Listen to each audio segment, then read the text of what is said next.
Hi, this is Shubham Tiwari, and welcome to the Salespanel podcast, where we highlight the journeys and playbooks of thought leaders from the B2B world. Tune in for all the things on data-driven marketing, product-led growth, and customer intelligence. Our today's guest runs one of the premier B2B marketing and PR firms that drives inbound conversions and measurable marketing ROI. She's the founder and CRO of LeadCoverage. Cara Smith-Brown, welcome to Salespanel. Thanks so much for having me. I'm happy to be here. Great. We are so thankful to you. Please, let's start with LeadCoverage. Please tell us more about it and the role you play in it. Yeah, so we do business to business, demand gen and lead gen only, and very specifically for the supply chain and logistics vertical. Right. And you recently said, and I quote, intent data is the future of all things B2B sales and marketing. Since our audience primarily consists of B2B marketers, can you please tell us why marketers should work with intent data?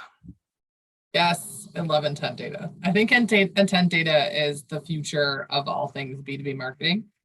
In my very specific niche, which is supply chain and logistics, we're about a $2 trillion market. It's gargantuan. Wow. Yeah, run by, we like to say, a $2 trillion market run by 2,500 people, right? There's not a lot of folks making decisions at logistics companies, but it's a massive space. So we'll use the example of transportation management software, right? So TMS, it's a SaaS play, lots of VC are getting involved. It's really interesting. There's transportation management software for brokers and for shippers and for trucking companies themselves, lots of different kinds of TMSs. There are, we know, sort of do our research in the companies that we work for, that there are 60 turns in the TMS space for shippers every year. So there are 19,333 shippers in the United States, over 500 million in revenue. The TAM is pretty specific, right? There's only so many companies over 500 million in revenue that have a logistics shipping, a real shipping spend. And of those, only 60 of them a year will turn their transportation management software. It's a really big deal. There's lots of, switching costs. It's very expensive. It's an internal expense. So it doesn't happen very often. But there are a lot of TMS providers to choose from.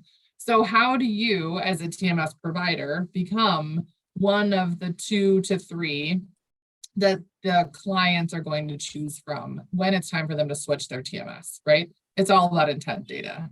If you know who's interested in making a turn, if you know who's researching, thinking about turning their TMS, if you're sort of picking up on cues in the marketplace around which of your targeted parties are going to be making the change, you can be first to market.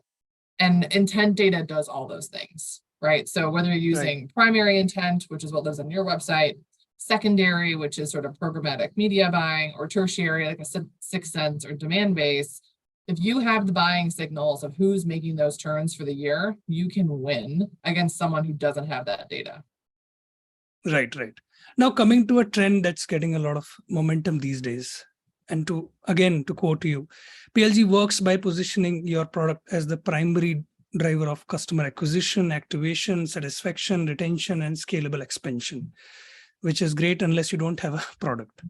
So we look at product-led sales as a cherry at the top. It definitely helps to qualify leads coming to the top on their own, but there is an entire motion behind it just to make the PLG possible. Is it the case that PLG is being repackaged and sold as an umbrella term for a lot of basics that deserves mention, like you mentioned, leadership-led growth in the same LinkedIn post, or probably as basic as inbound marketing? So how do you look at this entire momentum? Yeah, I mean, product-led growth is the new ABM, right? I mean, you're probably younger than I am, but when I was coming up, it was called targeted sales. And then we had enterprise sales. And now we have, ABM, now we have GTM. I mean, it's just repackaging the same stuff in a new word. Yeah. I mean, product-led growth is really interesting. I have a good girlfriend who works for Pendo, and Pendo is like sort of the leader of all things product-led growth, because Pendo can tell you what about your product your customers like, right? So I think product-led growth is kind of an interesting play on all things ABM. I think the combination of product-led growth and ABM can be really sexy for some SaaS companies that have interesting products. Right. In my world, we focus a lot on the relationships that our B2B clients have with their customers and it's not about product. I mean, we're in logistics and supply chain. So you either move the box, you have the tech that moves the box, or you move the money that moves the box. Like there's not a whole lot of options. There's 6 modes of transportation. You know, you can put some cool tech behind it, but at the end of the day, the box has to get moved, right? Yeah. So there's not a lot of product innovation necessarily. Features and feature sets maybe. So we like to focus on thought leadership because people want to work with executives that they trust, that they like their perspective on the world, et cetera. And so I think thought leadership-led growth is something that we don't talk enough about. And Right. the idea of thought leadership is so like squishy, right? It's just like a squishy topic. Like what's thought leadership really mean? And what does viral really mean? And how does someone have a personal brand that like, there's a whole bunch of stuff in there that I think would be fun to like uncover and put math around. Right. But we don't do that today. So yeah, I think that's some of my thoughts on those two. Do you think LinkedIn is adding to the ambiguity around these terms, and how do you look at LinkedIn's contribution and role in it? Oh, I love LinkedIn. I think LinkedIn is amazing. I'll give you a very specific example. Sure. So I post to LinkedIn 2, maybe 3 times a week. I have a ghostwriter, right? They're all my thoughts. I don't automate it, but I have a human being who helps me like with the volume because it's a lot of volume. And so I have a ghostwriter and I have a team that helps me post when it's appropriate to post, et cetera. And we do all the math in the back end of LinkedIn. And I think it's awesome. But just because you're posting on LinkedIn doesn't mean the people that are interested in what you're saying are ever going to like, share, or engage. True. So just on Monday, I got a phone call from a guy at a private equity company who was like, hey, we have a portfolio company we'd like for you to look at to work for as an agency. And I was like, yeah, sure. And he was like, we think you're the only one in the market that knows how to do what you do for supply chain. And we're super excited about it. And this person had never liked, shared, or engaged a piece of my content. I don't even know, we're connected on LinkedIn, but that means nothing, right? Like you've like 50,000 connections. So, but this guy has been reading all of my LinkedIn content and he's like, you're clearly the expert in both supply chain and marketing. So I think, yes, LinkedIn is definitely valuable. I think it has a place. And I think the idea that the other option is to create your own community, Right. which is so hard. Like creating your own community is 1 million times harder than just using the community that already exists on this massive platform. So Right.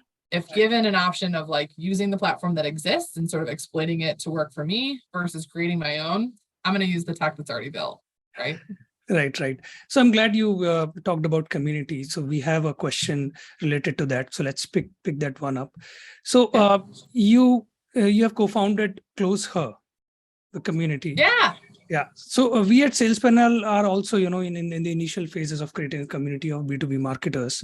So what advice would you give to those who are starting on the journey? Because just as you said, it's very hard to start a community. And how are you measuring the community progress? Let's say the KPIs. I have bad news for you. We started it pre-pandemic and never picked it up again. It's great. Okay. And it was so fun while it lasted.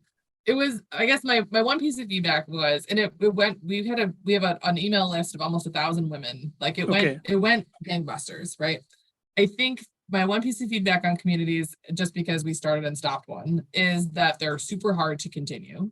Everyone expects fresh content all the time. They can't find somewhere else. And you have to deliver value, right? Like you can't just have a community and not pay attention to it. You have to be continuing to deliver value. Right. And my last sort of thought on this, so I'm a part of like Pavilion and Peak, whatever community, like I'm in like 10 of these communities, Chief and EO and Vistage and YPO and all these things. I think the ones that I spend my time in are the ones where I get value. Right. And so whatever that value is, whether you're sort of junior and your value is like learning new skills, or you're senior and your value, for me, it's about hiring, right? Like, can I get great people from a community like Pavilion, from a community like, RevOps? Like, how do I find great talent? And how do I connect with other entrepreneurs and owners who are sort of at my same level, who who are having the same challenges that I'm having. And so for me, that's the entrepreneur organization, because the people in that community are local. I can sit down with them over dinner, right, Right. and have a conversation. So I don't have a lot of great advice for you on community building, other than it's really hard. Right. And I failed spectacularly. And I'm not sure I'm going to do it again. I'm not sure that I saw the value Right. of the amount of time and energy we put in to close her. I'm not sure that I saw the value come out for myself, if that makes sense. Yeah, I guess, I mean, the core message is that it's very tough to It's begin, so hard. yeah, and to sustain it. But yeah, I guess it's worthwhile for, some kind of industries more than the others. So Yeah, maybe. I mean, I would imagine that, if I started a community for marketers in supply chain, that would be a great community for me to build. right, of I'm course. clearly a thought leader in the space. I have the name already. We have a company. We could start a community for, just logistics marketers, but it also already exists. Like, the Transportation Marketing and Sales Association does a really good job of putting out regular content. And so instead of us leading the community, we're just a part of it, right? Like, we're helping them do their show in October. We've done a couple of webinars for them. Like, so instead of us having to run it and feel that pressure of like making sure the content is good all the time, we're just one of the members of this community. And then we benefit from their hard work putting the people together. Right. So if I take you back to LinkedIn, because social selling is getting a lot of momentum nowadays, and you already told us that, of course, they are your thoughts, but you have a team of ghostwriters who are managing it. So, however, it's tough to measure the funnel, but we believe it's the best place to get the mind share of the most qualified customers, right? So, how do you look at it from the lead gen perspective? And if you can, expand a bit more on your playbook of LinkedIn social selling. Yeah, LinkedIn. So it's really funny you call it social selling. We don't think about it as social selling because nobody buys from me off LinkedIn. Like, okay, the introduction is made on LinkedIn, or someone sees something they like on LinkedIn and they find us later, but attributing true close deals to LinkedIn is super, super, super hard. Like, I'm not sure that I would even try to do that. okay. So my playbook for how I use LinkedIn at my business, I'm happy to share. And then I'm happy to share sort of how we use it for our clients too. Sure. They're pretty similar. So for me, I have a ghostwriter. She's amazing. We talk every Tuesday at 5:00 for, depending on what's happening, 20 to 40 minutes, maybe. She writes 2 to 4 LinkedIn posts for me, but they're all my ideas, right? And so throughout the week, I will actually send her prompts, and they're very short emails, and it'll say something like, is social selling the LinkedIn for thought leaders? And then she'll, on the phone, she'll be like, here's your prompt. Like, oh yes, these are the thoughts I had about this thing. And I'll like lay out these thoughts, and I talk really fast, and she writes down all the notes, and then she spits out back to me my words, but in written format. So it's just a ghostwriter. Right. Then we put them in order, right? Because we have done some research on what plays better, who are we like reaching out to, et cetera, et cetera. So we have some math, and we use Shield for that, which is a nice tool that we like to use. And so then we organize my posts based on what's really important to the business. So right now we're hiring like crazy. We grew a ton through the pandemic, and we're still growing even in 2022 and trying to hire really great people. And so my posts for the next few weeks are going to be all about hiring. Like, all of the CTAs are going to be wrapping back to hiring, and then I'll go on to do other stuff. And so I'll talk about being a woman leader. I'll talk about being an agency owner. And essentially they all go into a Google Drive, and then we schedule them on, I think we use HubSpot to schedule them. And they go out. All of the comments are mine. So like, if you see people like commenting on my post, like, no one comments for me. Like, that's all just like me doing my thing. But the actual physical playbook is talk to the ghostwriter. She spins up 2 to 4 LinkedIn posts. They go to a Google Drive. We sort of space them out, edit them, and then they get posted sort of on a regular basis. It's pretty easy. And we do the same thing for clients, relatively similar for clients. Right. And the measurement is super important, right? So whether we're using Sprout Social or Shield or HubSpot to measure, it all sort of depends on the client. Right. But what's really important is just like, how many people are you reaching? What does the reach look like? And are you seeing any inbound effort? Any inbound sort of material changes, right? So I just gave you the example of a private equity company that reached out to me. We've had other folks sort of like know who I am when we sit down at the table only because of the LinkedIn posting, right? That's Which is great. kind of Yeah. fun. Mm-hmm. Yeah, and like makes me feel like a celebrity, which I'm like totally not. I just post to LinkedIn all the time. Yeah, someone yesterday told me that they were a fangirl. I was like, cool, I'm fangirl, like that's awesome. So, it takes regular practice. My team also holds me accountable. I'm a little bit of a squirrel. I like to sort of chase shiny objects. And so having that like set meeting with my team every week to make sure that I'm staying top of mind is really important. Right. And it's really great that you are growing even, after this ongoing tech downturn, which is going on. So speaking of it, and the corresponding shift in focus in tech companies around doubling down on their outbound efforts, what kind of outbound channels as well as the content should early stage startups focus on to fuel their pipeline? Oh, such a good question. So we work with a few early stage startups. One of the sort of two things I'll talk about. One is TAM, right? TAM Okay. and ideal customer profile. So what I see a lot in our sort of new startups is they don't actually know the TAM, right? I spit off the top of my head, there are 19,333 shippers in the country, over $500 million in revenue. Like if you're selling to shippers, you should know that. Like that should be something that you can just spit off the top of your head. And you should also know how many of those are in your chosen verticals, right? So every person is not going to sell to pharma. Every person is not going to sell to fintech. And you should be very clear about what your TAM is. And your Right. TAM is different than your ICP, right? So your total addressable market is like a humongous number. Then your serviceable addressable market, folks that you actually think you want to sell to, should be much, much smaller than that. And then even smaller than that are the actual humans that you want to get in front of.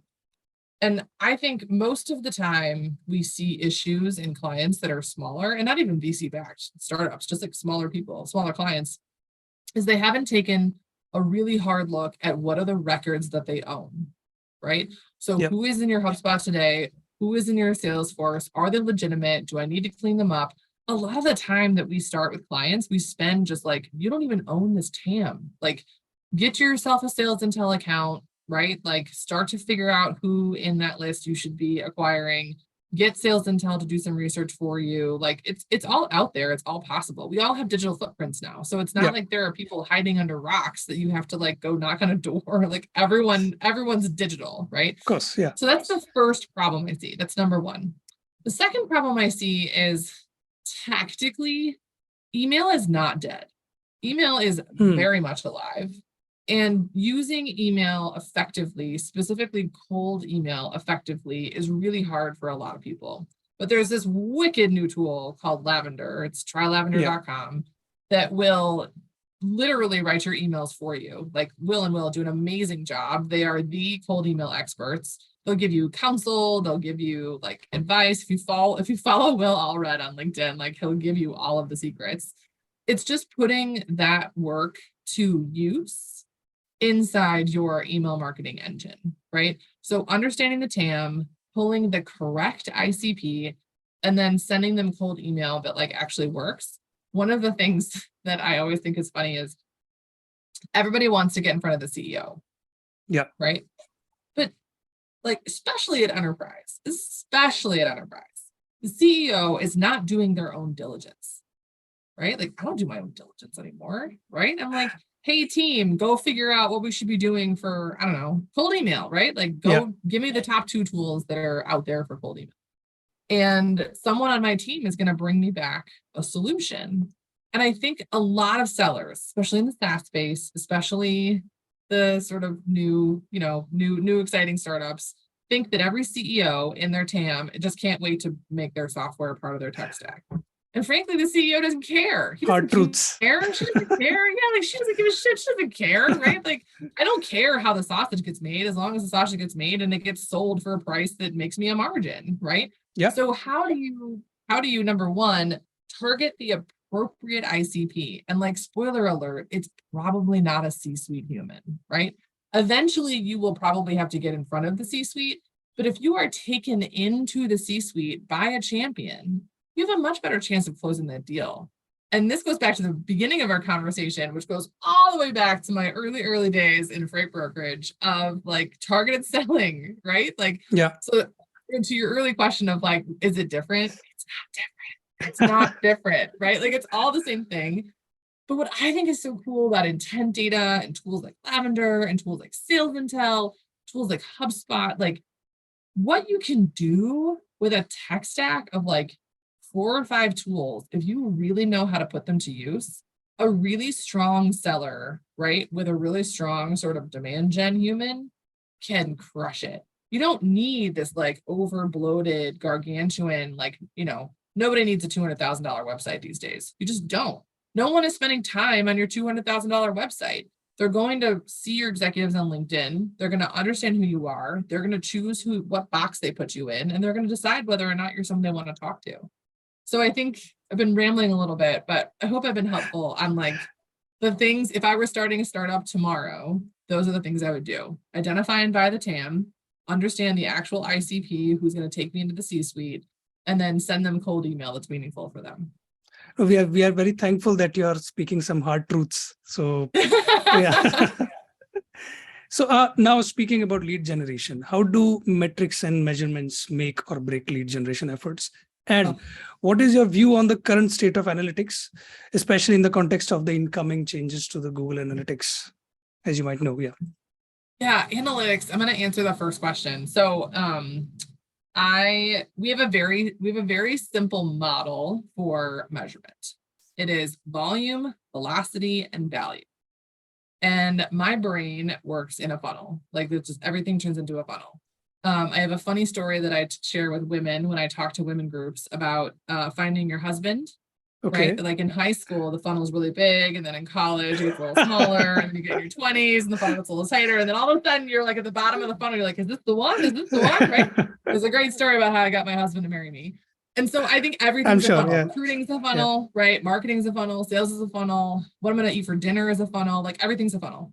And so if you think about volume, velocity, and value, you can call them whatever you want, right? Velocity can be delta attribution or MQL to SQL or demos to close, right? But how fast is it going is velocity. That's number one. Yeah. The second one is value. How much is each deal worth? You would be very surprised the number of times I talk to a CEO or a head of sales at a company and I say to them, what is the ARR or LTV? I'll take either of an average deal. And they're like, somewhere between 60,000 and $5 million. We're like, cool, that's not a range. Yeah. You have to be more specific. Yeah, correct. Yeah, like give me a range. And so understanding the value per deal. I mean, you can't forecast without understanding value per deal, right? So what is the value per deal? And you may have 3 or 4 different brands. You may have transactional, small, big, like it doesn't really matter to me. But you tell me the value. So value, velocity, and then volume, right? So if I know how fast they're going through the funnel and I know how much each of them should be worth, then how many do I need to put in the top of the funnel to crush it, right? And as long as you know those 3 things, and they turn up in different ways, right? So marketing will have like, MQLs or like form fills, like marketing, and I'm a marketer. Marketing likes to put a big sort of emphasis on these big numbers, impressions, right, et cetera. Yeah. But at the end of the day, it's all about meeting set. Like, did you get the meeting set, right? And so it doesn't really matter to me what you call them, but volume, velocity, and value are super important to me. Your next question is all about sort of analytics. Yeah. And what do I think is sort of happening in the world of analytics? I am more impressed every day by the volume that we know about a customer before we ever get on the phone with them. And this goes back to your first question about intent data. So if you're doing it right, which most people aren't, but if you're doing it right, you should know who you're talking to, their demographic and behavioral score, what they know about your business already, what they've researched about your competitors. You should have we call it like a dossier. You should have a dossier per person you're talking to before you even get on the phone, right? And then once you get on the phone, asking really good questions and understanding, like, you should be talking what I think they call it 20 to 30% of the time. You should be making sure they're asking good questions and understanding their like real pain points. And there's a a whole other podcast we could do on like how to write great copy that talks to pain Right. points instead of all about yourself. But once you get them on the phone, making sure that you're not talking too much and understanding how your product can make their lives easier. Donald Miller, Building a Story Brand, is one of my favorite books. I'm not a huge fan of the title, but I really like the book a lot. And he says, don't make your prospect burn calories to understand your business. He also talks about solve the internal problem. Right? Everybody needs a car. Yeah. Right? Like you gotta have a car. You gotta have a car to get around. Right? I live in Atlanta. It's a driving city. Right? You gotta have a car. But the car I drive says something about me. Yeah. Right. So be the solution to the internal problem, which is what do I want my brand to be when I roll up in my Tesla? Or what do I want it to be when I roll up in my Ford F-350? Right. Like those are two very different personas that I want to be. Right. And so I think really important is to understand your ICP and understand their pain points, but you can't understand the pain points if you don't see the whole sort of package of the company and the person you're talking to. Right. And it's really important, as you pointed out, who you're talking to, right? So what do you think about these multidisciplinary roles, combining marketing with sales functions in the future? How do you see data, third-party data and first-party data, both, of course, and analytics usage changing in accordance with these roles? So I believe sales and marketing should be one. I believe they should Okay. roll up to the same human. I believe the same person should understand the entire customer journey from top of funnel and PPC all the way through to close. I'm a full believer in full cycle sales and marketing. When you split them apart, and I've been a part of this in my corporate career as well as a consultant, you just end up with fights. Like there's no reason for this. Why are we fighting? We're all trying to get revenue, right? Like who cares, And so I do believe that they should roll up to a CCO or a CRO for sure. Your second question is how is data sort of changing it? I think one of the biggest challenges we have, and we're a HubSpot diamond shop. Okay, I'm a former Salesforce admin myself, but we're a HubSpot diamond shop. Right. One of our biggest issues is the integrity of the data across two systems. Yeah. Right. So we do a lot of pulling data out of HubSpot and Salesforce through their APIs into a third-party engine and then spitting up whatever we want to see sort of in a Tableau or a Domo. We spend a lot of time doing that. And it's really important because frankly, it's what the board wants to see. The board is not interested in how many blog posts you wrote. They don't care how many press releases you put out, right? Yeah. They just want to know, I spent all this money on marketing and it looks like you guys are doing a good job. Like I see the content being produced. Is any of it turning into revenue? And the only way to know how to do that, content marketing, straight up sales calls, outbound, inbound, doesn't matter. ABM, call it whatever you want, targeted selling. If it's not producing revenue, it doesn't matter. And so at the end of the day, you have to be able to track attribution and revenue back to the things you're spending money on. And the only way to do that is to pull data both out of HubSpot or Salesforce Marketing Cloud or whatever you're using, Pardot, Eloqua, doesn't matter, and Right. Salesforce, or I don't know, the only other one is HubSpot. So it doesn't really count. But I mean, I prefer to use HubSpot for both engines just because it's all in one tool, right? The HubSpot reporting is getting more and more sophisticated, which we appreciate. But at the end of the day, like if you are in marketing or sales and you can't run a pretty standard pivot table on data that you are responsible for creating, right? For the activities that you're responsible for creating, you're in trouble. So I highly recommend that everyone, I said this to a kid yesterday. He was like, I want to learn something new. And I said, okay, well, you're making a bunch of dials. Do the math on your activity. Mm-hmm. Right? Start there. Start with the math on your own activity and see where that takes you. Because if you follow the math will lead you in the right direction, right? Math doesn't lie. And so if you're, making 100 calls a day and you're only, converting 2%, okay, well, let's go back into that 100 calls. How many were the appropriate ICP? How many of them were like legitimate? How many of them were, did they even talk to you? And if you can slice and dice your own data, Right. you will be 10 miles ahead of the next person behind you. Great. So now we are in the last act of our interview. So, and you've already given us, a book recommendation.